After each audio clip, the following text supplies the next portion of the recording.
esse texto, e eu quero que você abra comigo em Mateus capítulo 19, livro de Mateus, capítulo 19,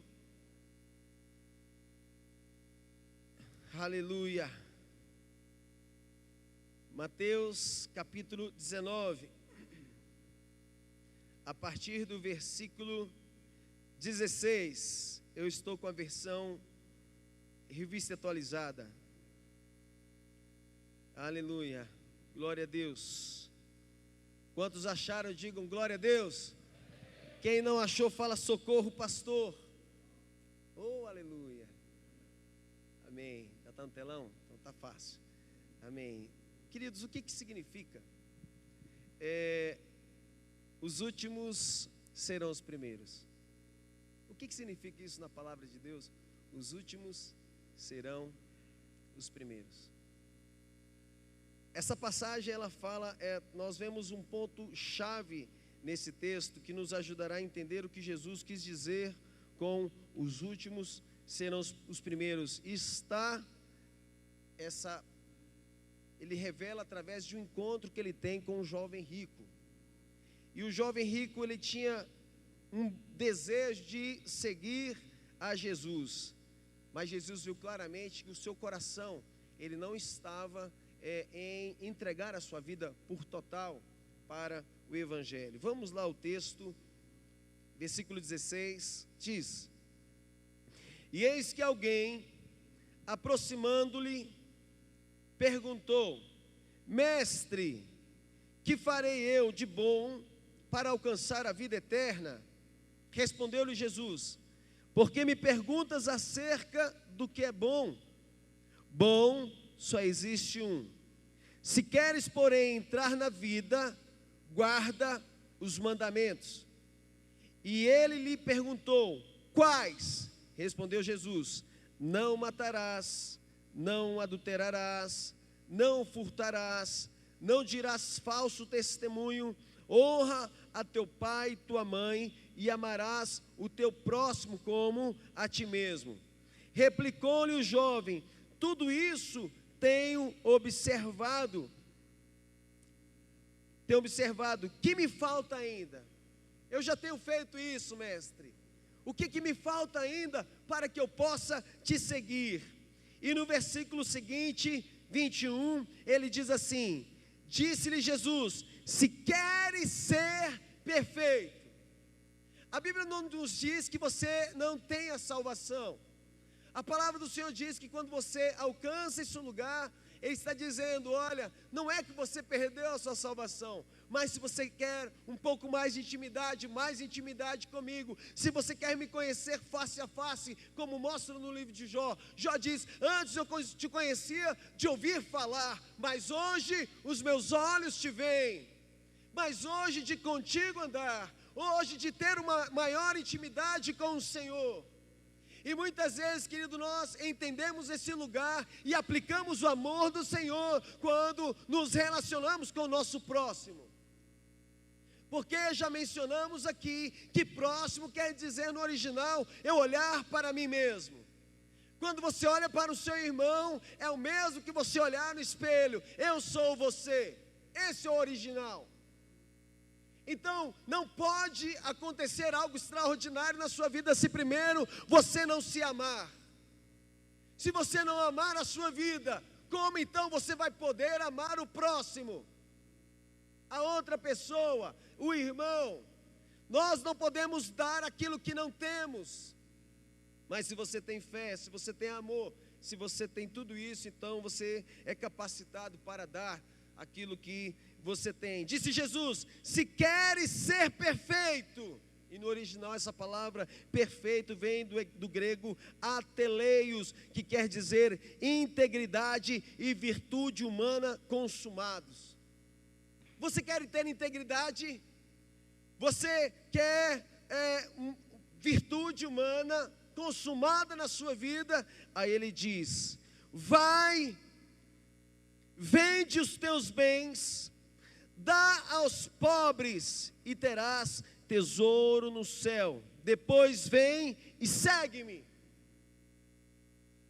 E logo em seguida nós vemos a resposta, porém Jesus logo, então com isso ele desmascara o seu coração, mostrando que ele amava mais o dinheiro do que a missão que Jesus lhe oferecia de segui-lo.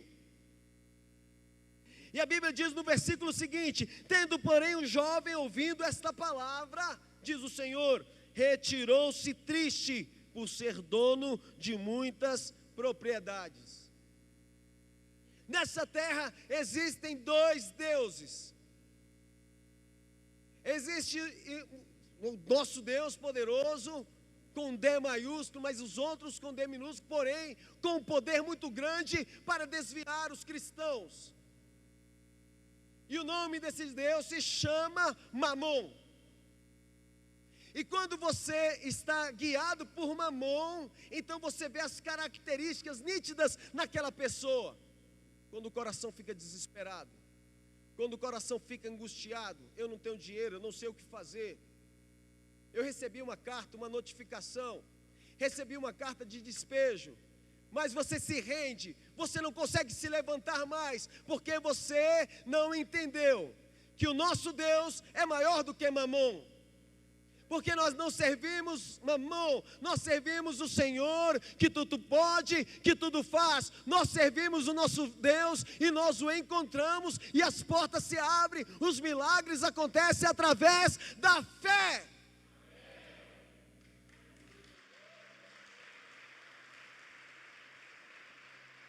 Exatamente hoje, nesse momento que estamos na casa do Senhor, em adoração, você pode ter certeza que se você abre a tua vida e se você expressa perfeita adoração, então, querido, os céus se abrem para a sua vida.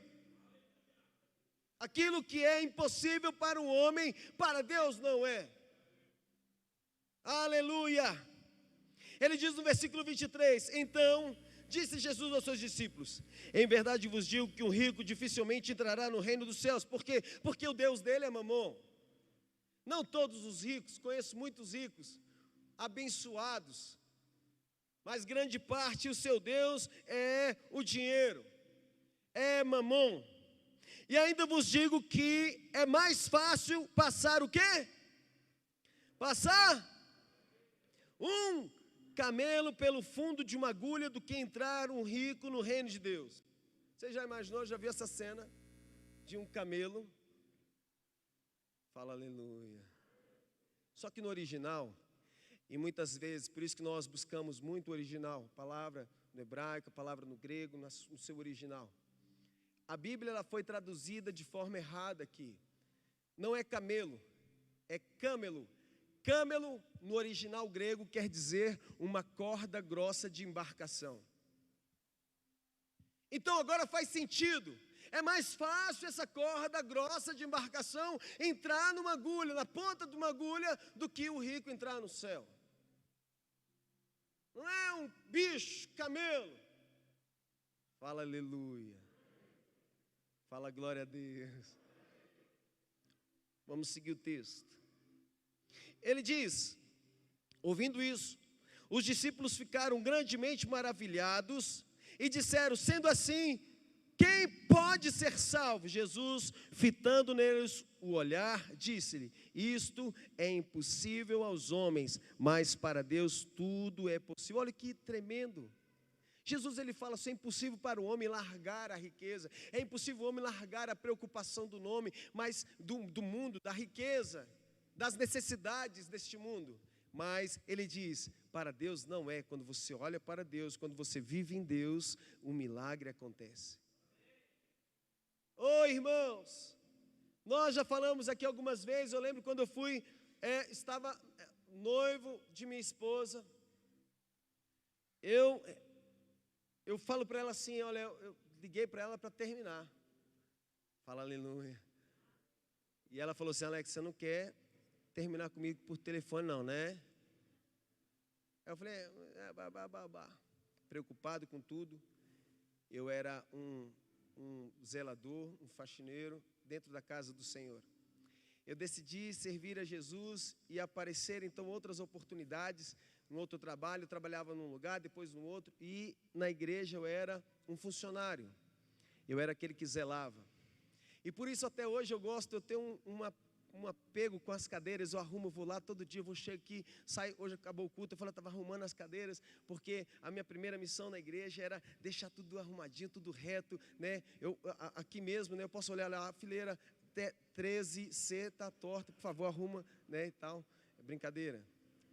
Mas eu tinha esse zelo na casa do pai, e eu era um faxineiro, não tinha dinheiro. E ela fala assim: Alex, você é justo? E eu falei assim: olha, eu só não tenho dinheiro, mas eu sou justo. E a Bíblia diz, então, o Senhor diz: o justo viverá pela fé. E desde então, querido, nosso ministério, a nossa vida, temos vivido por fé.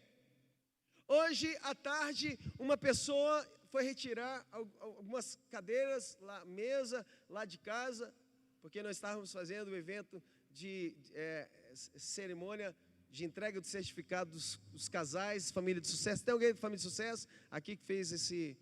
Aqui tem? Dá uma salva de palmas, olha que benção aí, ó. Participou. E aí a gente começou a conversar. E aí, papo vai, papo vem. Eu falo para ele assim: olha, eu sei de onde eu vim. Eu sei de onde o Senhor me tirou. E eu fui contando o meu testemunho, contando a minha vida para ele. E eu falei assim: olha, a coisa mais importante na vida é Jesus. E eu falei para ele assim: eu tinha um emprego muito bom, um salário muito bom. Mas de repente eu decido tirar férias para fazer missões na África. Nunca tinha tirado férias, mas eu falei assim: não, falei com minha esposa: meu bem, vamos lá, vamos pegar esse mês para nós irmos para a África. E aí nós passamos 20 dias na África, Guiné-Bissau, o terceiro país mais pobre do mundo. Uma alimentação às 4 horas da tarde, era só uma alimentação no dia. Crianças que eram sacrificadas, isso era normal para pactos, para rituais satânicos. E isso era normal. Um povo que não se alimentava, que quando chegava a 40 anos, a faixa máxima, e ali eles já morriam. 40 anos, mas a aparência, você olha, deve ter 120, não, tinha 40, porque estava desgastado, sofrido, não se alimentava bem. Os animais não podiam ser sacrificados, eles não podiam comer carne, porque os animais, galinha, gado, porco, tudo era para sacrifício. Então eles não comiam. E cada tabanca, eram 33 etnias, eram vários feiticeiros ali, era muita feitiçaria. E feitiçaria mesmo. De repente uma criança, ela vem, eu lembro que na hora, a gente estava adorando ao Senhor, na hora da oferta, ela vem, chega na nossa direção, ela tem uma criancinha de 6 anos, e a gente sabendo que o alimento era uma vez no dia, ela vem e deixa o seu alimento no altar. Não tinha dinheiro, mas ela entregou tudo que ela tinha. Eu voltei com o meu coração moído. Primeira coisa que eu fiz, cheguei no meu chefe e falei assim: eu quero a minha conta. Alex, você é meu braço direito. Eu quero a minha conta, eu não quero mais trabalhar aqui.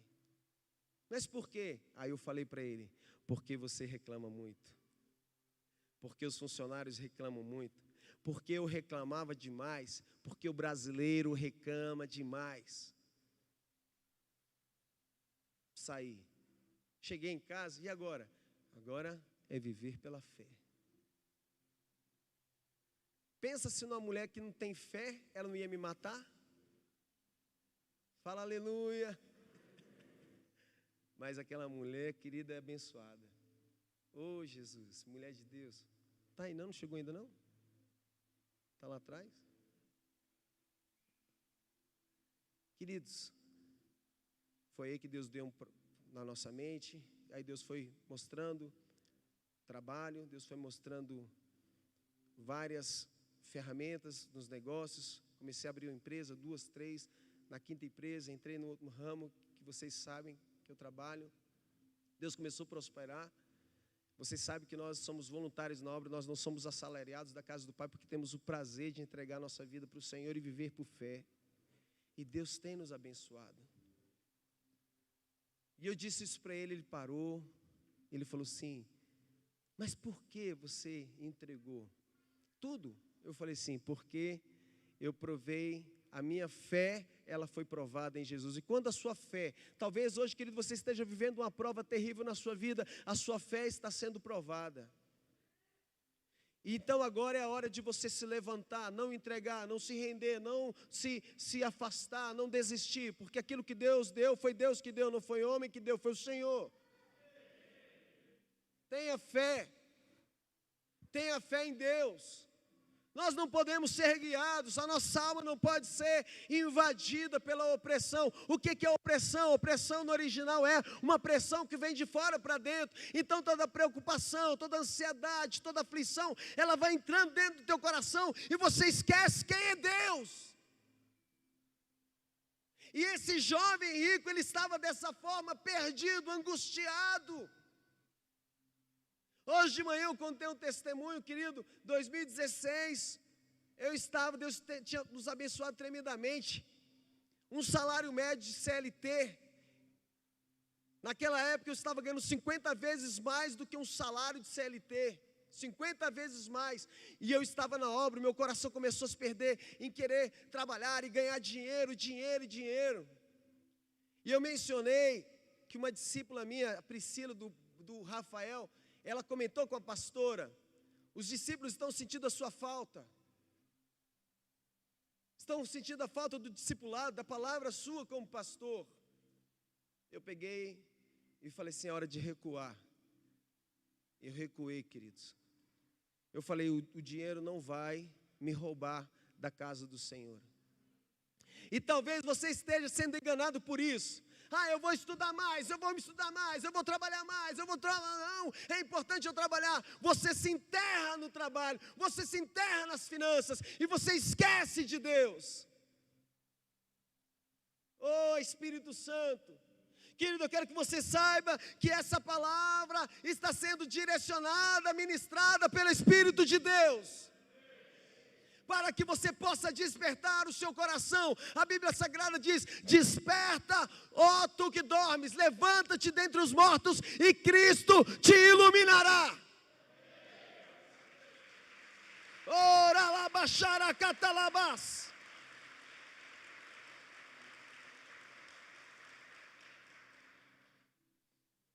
A seguir, depois disso, Jesus ele continua ensinando aos seus discípulos sobre o perigo de colocar o coração nas riquezas. Pedro, então, faz o contraste com a atitude deles, dos discípulos, de ter deixado tudo para servir a Cristo. Quantos são servos de Jesus aqui? Quantos são servos de Jesus? Está fraco. Quantos são servos de Jesus? Qual é a sua profissão? Guerreiro, Jesus. Aleluia. Eu sou guerreiro do Senhor, chamado pelo Senhor. Existe um exército poderoso nessa casa de oração que vai avivar essa região, que vai alcançar almas para Jesus. Deus te escolheu. Você não está aqui em vão. Foi o Senhor que te trouxe. Se você chegou aqui, se você é um visitante, olha a palavra do Senhor, sinta o Espírito de Deus, deixa os teus olhos que estavam lá fora, foca no Senhor, e você sairá deste lugar transformado pela palavra, não por causa de um homem, não por causa de um louvor, não por causa de uma adoração, mas por causa da palavra de Deus. Oh, aleluia!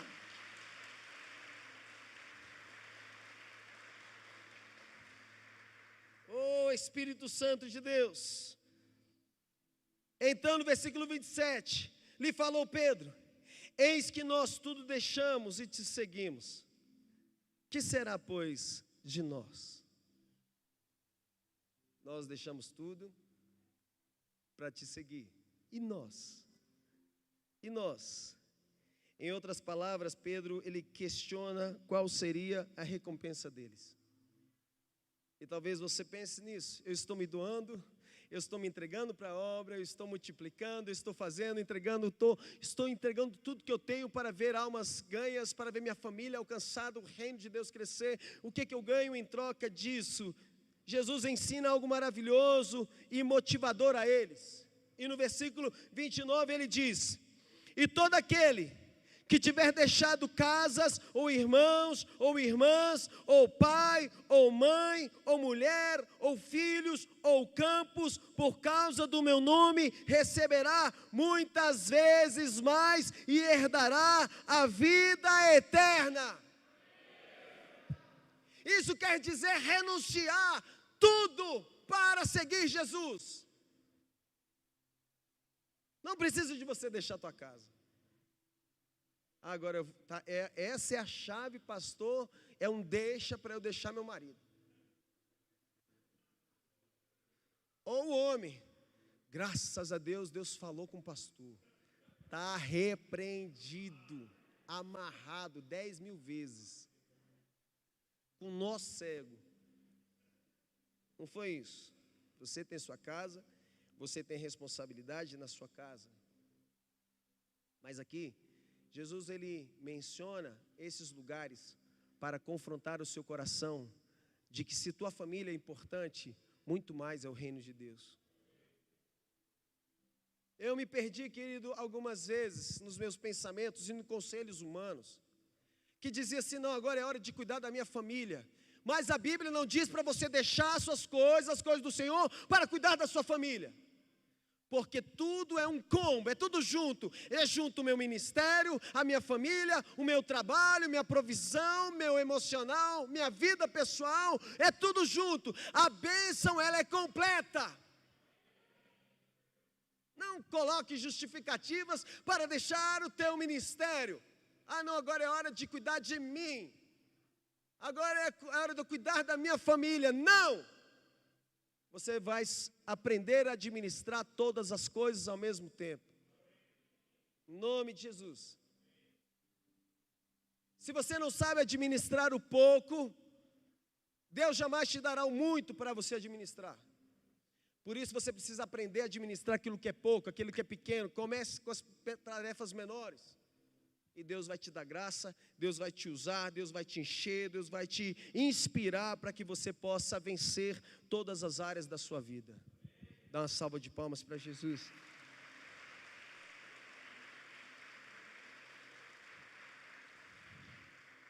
E Jesus, porém, então ele arremata seu ensino deixando claro, no versículo 30, e esse é o tema. Porém, muitos primeiros serão últimos, e os últimos serão os primeiros. Por quê, pastor? Porque na terra nós encontramos muito status, muita profissão, e ele acaba se destacando, ele é o primeiro nessa terra. E a Bíblia diz: olha, os últimos que não têm nada, que me buscam, eles serão o primeiro. E tem outra também. Para os judeus eram exclusivos, únicos judeus, um povo exclusivo. Então, que acreditava, somos os únicos a serem salvos nessa terra. Mas Jesus, o nosso Senhor, o nosso Deus, Ele diz: os gentios também, os estrangeiros também serão alcançados e também herdarão a promessa, a salvação. Somos nós. E ele diz assim, então: os últimos, os gentios, os estrangeiros serão os primeiros. Você foi escolhido pelo Senhor. A Bíblia nos diz que antes que você o escolhesse, eu escolhi a vós. Dá uma salva de palmas para o Senhor.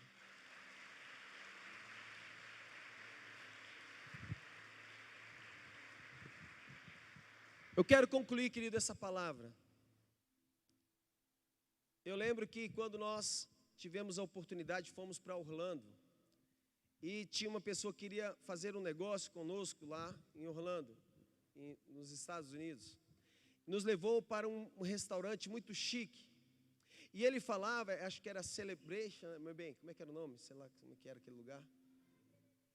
Celebration. E eram casas, era um condomínio maravilhoso. E aí ele falou assim, olha, o Silvio Santos mora ali. E ele falou assim, mas olha, o que interessante é a justiça nesse lugar, nesse país.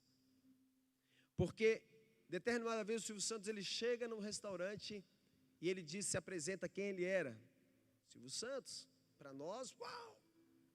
Mas chegou lá, tinha uma ordem para entrar no restaurante, ele se apresentou, e aquela pessoa ali, recepcionando, ela disse assim, olha, eu sei a importância que o senhor é no seu país, mas aqui nós vamos seguir a ordem de chegada.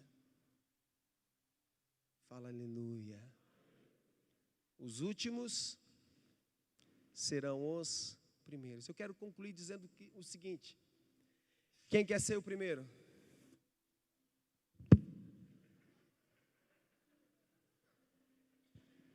Quem quer ser o primeiro?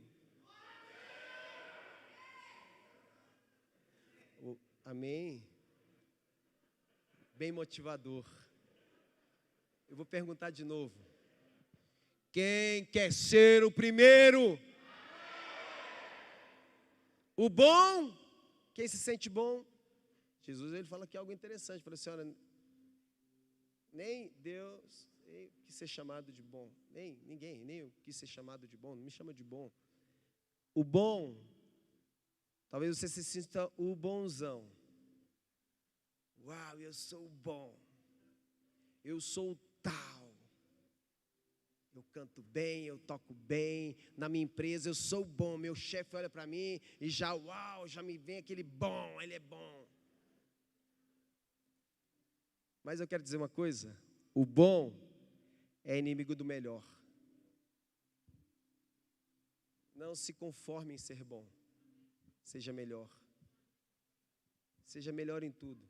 Melhor pai, melhor discípulo, melhor cristão, melhor esposo, melhor esposa, melhor pastor, melhor ovelha.